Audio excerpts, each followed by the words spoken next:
Dobar dan, dragi pčelari, evo nas, došli smo do jednog rojića koji sam ja procenio da bi ovde trebali da intervenišemo sa medom.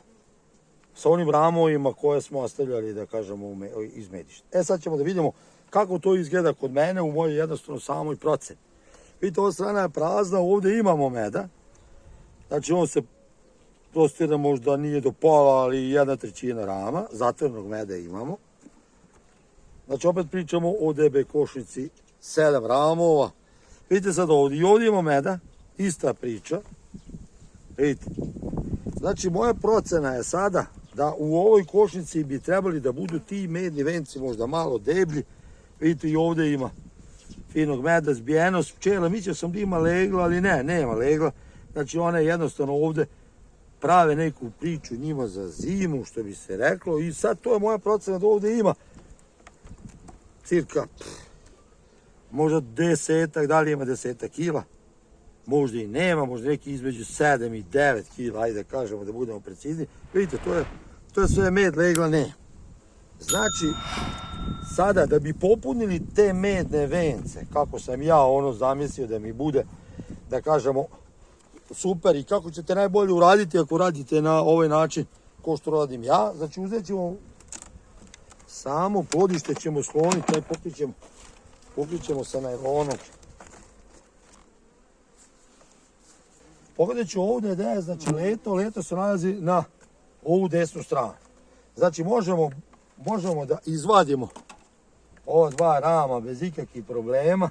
Vidite, i oni su prazni. Znači, ova dva rama ćemo izvaditi, a ovdje čak imamo dole i satnu osnovu. Znači, nju ćemo izvaditi.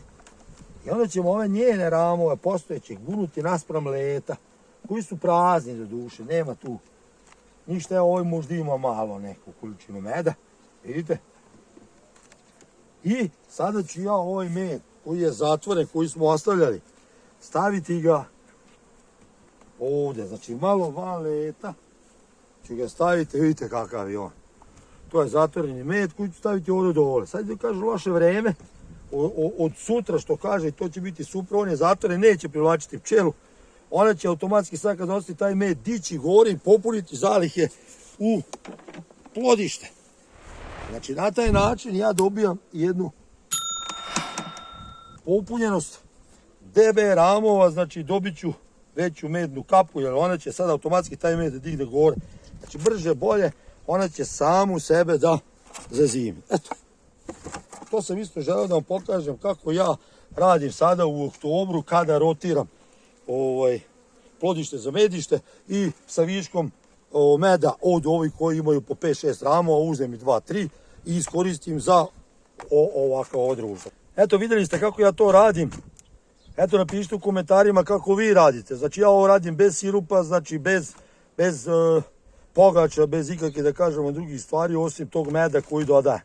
Znači, vi u komentarima možete napisati kako vi radite, pa ćemo isto vidjeti mnoge načine, imamo sigurno neki bolji, jednostavniji, i ovo je za mene, da kažemo, sasvim ok.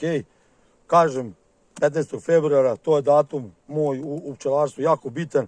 Ako bude ovoj košnici da fali slučajno meda, ne daj Bože, uljana repica je spremna, teglirana i čeka, da kažemo, ne daj Bože da moramo da upotrebamo, ali tu je kao zamena za pogaču, bilo koju, da kažemo, pogaču, ako nemate meda možete dodati, znači to je vaš izbor.